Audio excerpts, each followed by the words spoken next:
A good metaphor is that the human mind is like a computer program. It takes in input from a variety of sources and generates output. But we are not really aware of all that we are taking in subconsciously. Most of our activity is actually governed by the subconscious as opposed to the conscious mind. According to Earl Nightingale, whatever we plant in our subconscious mind and nourish with repetition and emotion will one day become a reality. The subconscious mind, our subconscious, rules our behavior. This is a scientific fact as well as a phenomenon documented by psychologists Carl Jung and Sigmund Freud. It has also been mentioned in ancient texts such as the Vedas and by spiritual scholars throughout the ages. We need to create strategies to reprogram our subconscious in ways that are more beneficial to our well-being. Our subconscious minds have picked up various tendencies from birth that are still with us today. We are also under attack, literally, with advertising that bombards our senses nearly 24/7. This includes online, where we are spending most of our lives, as well as in the physical environment, where we see billboards and items for sale in shops. We need to be very careful about what we ingest mentally, physically, and emotionally. One of the best ways to reprogram our subconscious is by using affirmations. Affirmations. Affirmations are an effective tool to program ourselves for personal and business success. Remember when affirming to use the present tense. I am talented or I am rich is better than I will be talented or I am going to be rich. Another point to keep in mind is that affirmations work best when the mind is in a receptive state. So affirmations should really be used first thing in the morning or late at night. Another time to repeat your affirmations is during meditation when they can really sink in without resistance. Affirmations work, but they have to be repeated over and over to really so our subconscious can really get the message loud and clear. For maximum results, they need to be stated during meditation or in the waking or nighttime hours. It should also be borne in mind that some people have incredibly deep convictions with regard to love, money, or sexuality.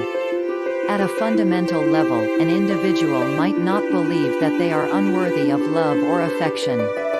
In such instances, affirmations may not work and diet, self-examination, yoga and meditation might all be needed to really shake up the person's mindset into a positive state.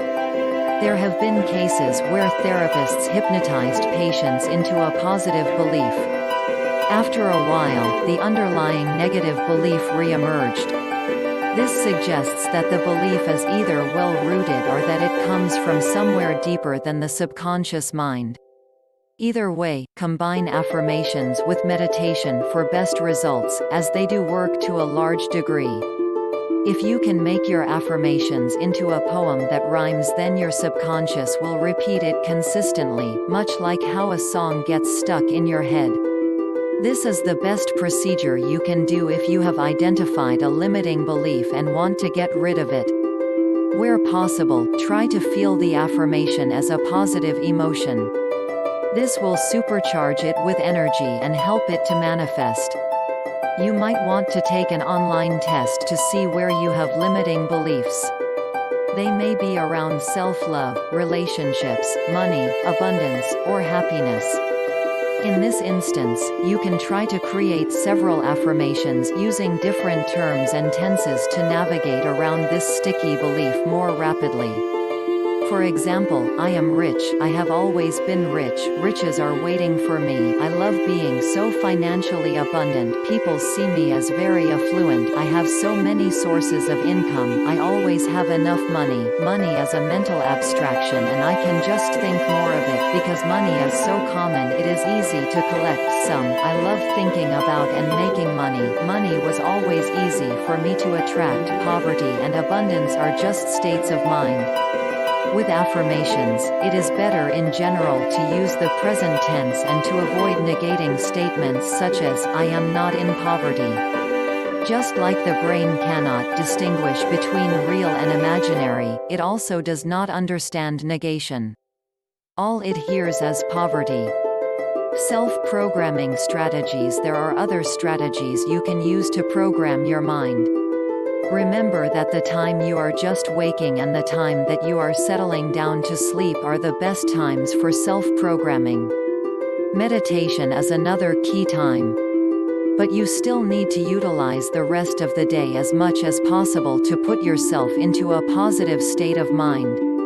If you have a desk job, then you are stuck on a computer for 8 hours a day. You might as well make the most of it. Listen to classical music for a couple of hours a day.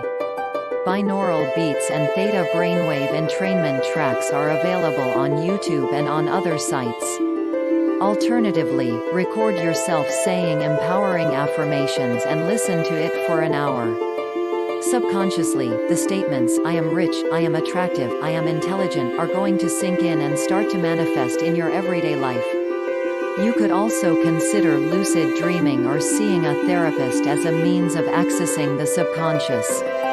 There are a large number of self-programming strategies available. Just pick one or two and stick with them for a consistent length of time. Remember, self-programming consists of two parts. The first is what you program yourself with. The second is what you are able to block out.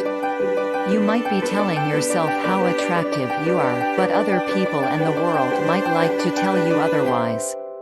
Create a clean work and personal environment and get rid of people who drain your energy.